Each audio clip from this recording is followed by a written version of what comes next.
信仰尋真，約翰一書4章1到6節。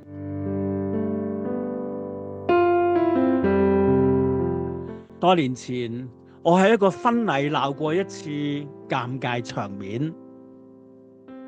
當日婚禮開始前大約1小時，喺教會嘅樓梯轉角處遇到着得帥氣十足嘅新郎，當然立即打招呼同埋表示恭賀啦。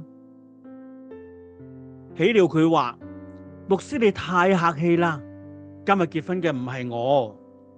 我嚇咗一跳，我唔係要幫你證婚咩？早幾日仲彩排咗㗎。對方笑笑口話：結婚嗰個係我哥哥，我係佢孖生細佬，今日做佢伴郎。我從冇見過個樣咁似嘅孖生兄弟。認錯人頂多都係會引起一啲尷尬，道歉一下就無傷大雅。但係假若認錯咗救主，有人同你傳另一個救贖，你信以為真，問題就好大啦。約翰一書就不斷反覆提呢一個真理，喺宣講約翰一書2章18到29節嘅時候，已經強調咗異端對教會嘅危機。佢哋傳揚虛假嘅信仰，以似是而非嘅所謂道理去迷惑人，離棄真道。到呢一篇信息，約翰一書4章1到6節，使徒約翰更進一步提出另一個影響更深遠嘅惡勢力，就係邪靈嘅攪擾同埋迷惑。提到靈嘅力量，涉及嘅就唔單止係教義對真理嘅理解呢一啲問題啦，仲關係到超自然能力、靈界彰顯嘅問題。從邪靈而嚟嘅迷惑更加容易蠱惑人心，因此使徒約翰喺呢一度特別提醒信徒要格外小心。邪靈會彰顯佢嘅能力，令人誤以為佢先至係叫人得救嘅嗰一位。使徒約翰係點樣提醒我哋嘅呢？請先睇約翰一書4章1到3節。親愛的弟兄啊，一切的靈你們不可都信，總要試驗那些靈是出於神的，不是。因為世上有許多假先知已經出來了。凡靈認耶穌基督是成了肉身來的，就是出於神的。從此你們可以認出神的靈來。凡靈不認耶穌，就不是出於神。這是那敵基督者的靈。你們從前聽見他要來，現在已經在世上了。使徒約翰一開始就直接提到靈嘅問題，所指嘅亦都包括所謂嘅靈異嘅事。聖經從來唔否認超自然力量嘅存在，內住信徒心裏邊嘅聖靈或者係聖靈嘅能力，就係超自然力量嘅一種。不過，約翰提醒我哋，一切嘅靈，你們不可都信，係因為能夠行神蹟奇事，唔一定係聖靈嘅能力。那惡者同樣都係個中能手。約翰時代被稱為異端之父嗰個行邪術嘅西門，本來就係靠超自然嘅邪惡力量謀生嘅。約翰清楚咁宣告，敵基督嘅靈已經喺世上啦。呢一個亦都係耶穌講論末世嘅時候對門徒清楚嘅提醒。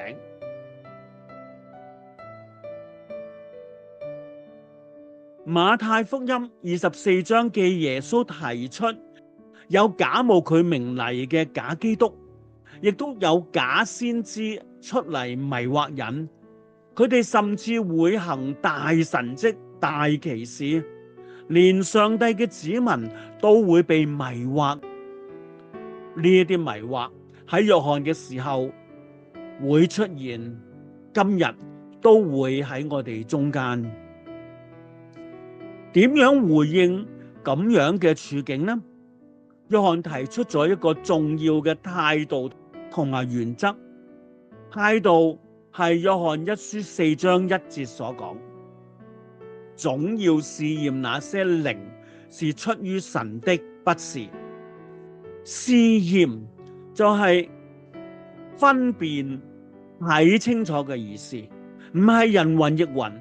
唔係有人講新嘅意念，話有新嘅秘密就信，係要了解、分辨清楚、睇清楚，係好重要嘅態度。分辨嘅原則喺約翰一書4章2到3節，呢兩節經文係處理邪靈問題嘅時候都會用嘅原則，就係試驗嗰個靈係唔係認耶穌是成了肉身來的。邪惡嘅靈唔能夠承認耶穌係道成肉身嚟到我哋中間嘅主。承認道成肉身嘅耶穌包括兩個重要嘅層面，一個係承認耶穌係神，係創造天地萬物嘅主宰；另一個係承認耶穌係人，佢成為一個有血有肉嘅人嚟到人間，成為我哋嘅贖罪祭。基督、假先知、迷惑人嘅言論一貫嘅伎倆，就係令人疑惑耶穌基督嘅神性。所以有宗派話耶穌只係個先知，俾聖靈附體先至有超自然能力。呢一個係否定咗道成肉身裏邊耶穌就係神，三位一體真神裏邊其中一位嘅重要性。有啲宗派話耶穌唔係真實嘅人，係幻影。冇人嘅感情，亦都唔會有人嘅痛苦。呢一種講法否定咗耶穌基督成為人嘅重要性。我哋認識耶穌基督最重要嘅標準嚟自聖經，故此那惡者另一個手段就係質疑聖經嘅權威，攻擊聖經嘅可信性。唔需要直接否定聖經嘅真理嘅，只要話聖經已經過時，有唔完全嘅地方，需要其他嘢去補充。呢個正係那惡者動搖人對神信心極為惡毒嘅手段。千百年嚟，教會歷史嘅進程，我哋發現出現過嘅異端，基本上都係呢一啲問題上高蠱惑人心。咁我哋可以點樣面對呢？約翰清晰咁提出分辨聖靈同邪靈嘅方法，真實而且有效嘅方法。首先，要認定邪靈既然係要攻擊耶穌成就嘅救贖恩典，只要迷惑人唔再相信耶穌，只要迷惑人誤以為佢先至係從天父而嚟嘅救主，就可以擄掠人心。因此，惡靈絕對唔能夠承認耶穌就係從天父而嚟。道成肉身住在我哋中間，而且喺十字架上高死亡又復活，得勝死亡同埋敗壞權勢嘅救贖主。故此，一切否定耶穌基督係成了肉身嚟嘅救主，否定耶穌嘅神聖同埋原人嘅言論，都可以視為邪靈迷惑人離開基督嘅惡毒手段。而今日嘅世界就充斥住否定聖經嘅權威，繼而質疑耶穌嘅身份呢一啲言論。呢一類言論甚至喺西方國家，包括基督教信仰曾經興旺嘅地區，都十分熱烈被討論，興起咗唔少質疑聖經同埋對基督教信仰感到迷惑嘅學說，加上極難監管嘅互聯網資訊普及全球，帶嚟資訊爆炸嘅動力，引致質疑聖經係唔係真實無誤嘅聲浪越嚟越大。例如千百年嚟，其實仲有好多耶穌嘅書信出現過，好似四福音書以外，仲有猶大福音，聽講仲有瑪利亞福音、腓力福音，甚至其他嘅福音。究竟呢個係點樣嘅一回事呢？點解呢一啲都係講論耶穌嘅書卷，冇人放喺聖經嘅呢？其實並唔難理解嘅。讓我哋一齊參與一次穿越時空嘅活動啊！假設我哋一齊去到1000年之後，即係話係去到3026年，記得要睇自己1000年之後喎。嗱，當時有人研究中國歷史，發現喺公元1711年到1799年，中國滿清王朝第6任滿洲族嘅皇帝叫做乾隆。清朝歷史都記低佢好多事蹟，我哋要再記得喺3026年。但係有研究員就發現喺乾隆之後200幾年，大概係1955年嘅香港，有一個叫做金庸嘅人寫咗一本好暢銷嘅書，叫做《書劍恩仇錄》。嗰本書話乾隆係漢人，唔係滿洲人。佢其實姓陳，仲有個做黑社會老大嘅弟弟叫做陳家樂。咁究竟《書劍恩仇錄》講嗰個乾隆係真嘅，還是中國歷史講嗰個乾隆係真嘅呢？其實遠喺1000幾年之前就已經有唔少人寫低佢哋眼中嘅耶穌，但係已經被當時嘅教會判定為對耶穌唔真實嘅傳言，唔合乎真理原則嘅言論。但係今日佢會有人攞出嚟，用揭秘嘅方式嚟挑戰聖經嘅權威同埋真實。正如今日唔會有人用《書劍恩仇錄》嚟挑戰歷史裏邊乾隆嘅身份，但係1000年之後會嗎？邊個知呢？因此，使徒約翰提醒當代嘅信徒，亦都提醒我哋，面對呢一啲誘惑，態度係要察驗，要睇清楚，唔好隨便被蒙騙。察驗驗證當然唔能夠以個人嘅喜好、個人嘅認知為準則啦，而認識耶穌基督係成了肉身來的，就成為重要嘅原則同埋標準啦。分辨清楚就要同佢劃清界線。約翰一書4章5到6節，他們是屬世界的，所以論世界的事，世人也聽從他們。我們是屬神的，認識神的就聽從我們，不屬神的就不聽從我們。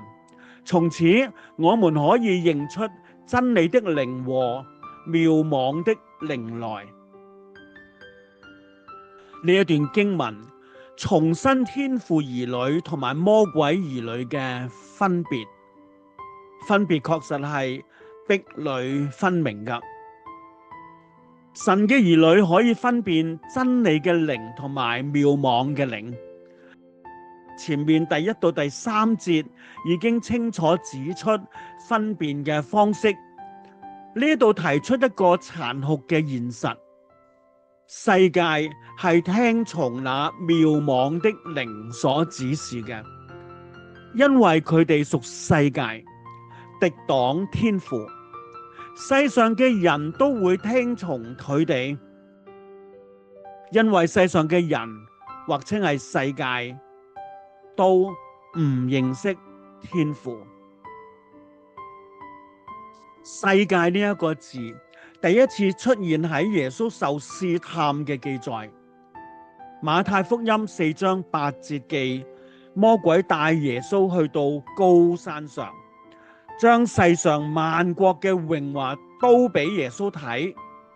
世上同約翰呢一度用嘅世界係同一個字，所指嘅都係撒旦嘅工作，或者係打倒信徒嘅力量、迷惑、挑戰、困難、壓力等等。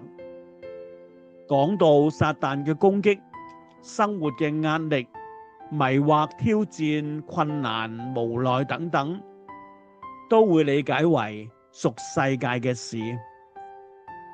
事實上，約翰一書一直喺度強調，當時嘅信徒面對邪靈好大嘅攻擊同埋迷惑，加上異端嘅挑戰、政治嘅迫害。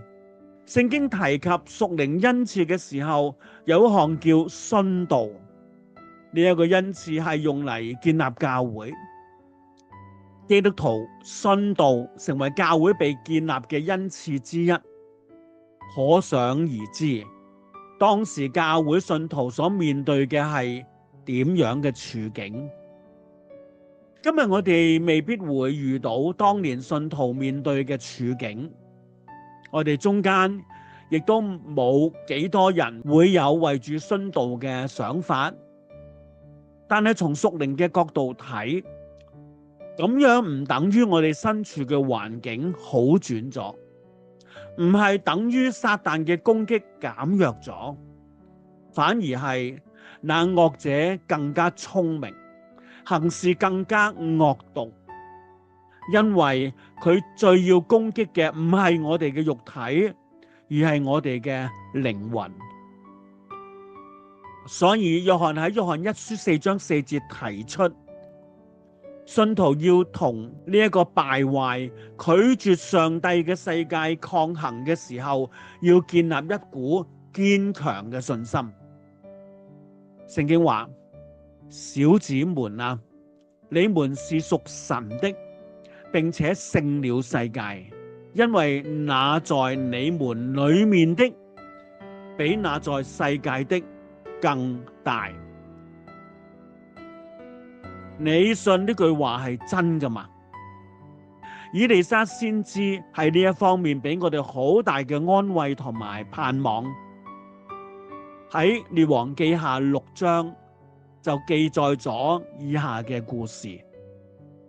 話說當時亞蘭王準備攻擊以色列國，計劃就係伏擊行石以色列王。怎料佢嘅計謀一次兩次都俾神人以利沙識破，預先警告以色列王避過暗殺行動。亞蘭王當然極為憤怒啦。查得係以利沙做嘅好事，知道唔除掉以利沙就攻唔陷以色列。佢查到以利沙住喺多攤，於是就連夜發動大軍，將多攤以利沙先知居住嘅地方重重圍困住。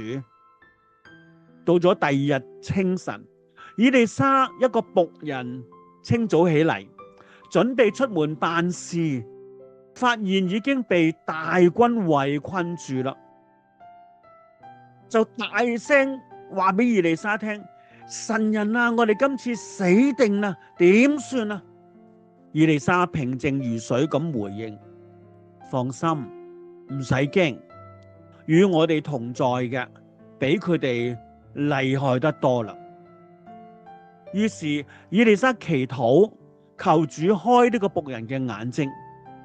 呢個年輕人就見到喺嗰一群亞蘭大軍外圍群山之上，佈滿咗從上帝而嚟嘅天軍。聖經嘅用語係滿山有火車火馬圍繞以利沙。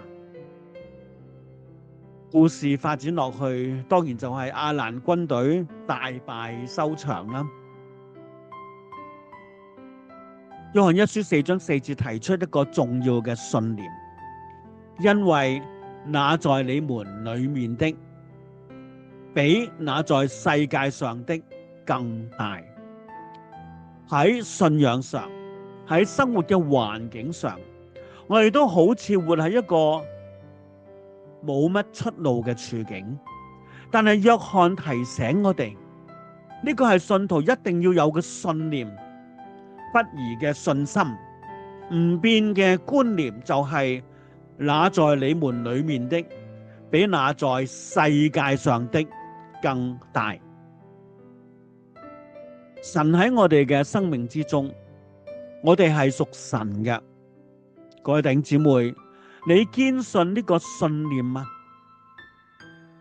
那在你們裏面的，就係聖善嘅靈，保惠師聖靈。你確信佢比那在世界上的更大嗎？